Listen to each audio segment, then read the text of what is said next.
दोन दिवसांपूर्वी मुंबईतील काँग्रेस नेत्यांनी शरद पवारांची भेट घेतली।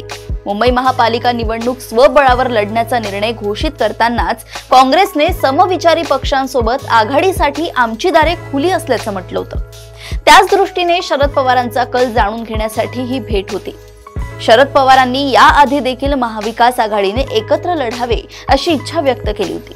त्यामुळे या भेटीतही शरद पवारांनी महाआघाडीसाठी प्रयत्न करण्याची गरज व्यक्त केली असावी आणि त्याचाच परिणाम म्हणून काँग्रेस नेत्यांची भाषा आता थोडी नरमल्याची दिसते। काँग्रेसने उद्धव ठाकरेंच्या शिवसेनेसोबत आघाडी करण्याची तयारी दर्शवली असली तरी त्यासाठी उबाठाने आधी मनसेसोबतची संभाव्य युती संपुष्टात आणावी अशी अट ठेवली आहे। ही अट उद्धव ठाकरे मान्य करण्याची शक्यताच नाही।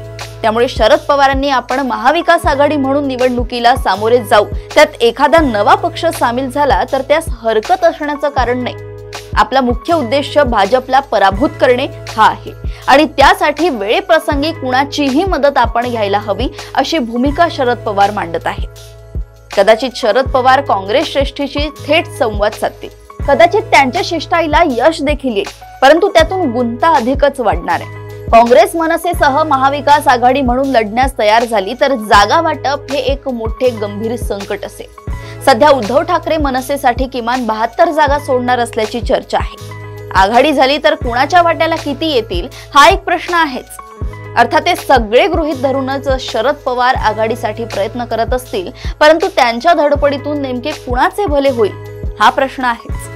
अशाच राजकीय घडामोडी व अपडेट सोबत पुन्हा भेटूया देशोन्नती संपादकीयमध्ये। बघत रहा देशोन्नती। नमस्कार।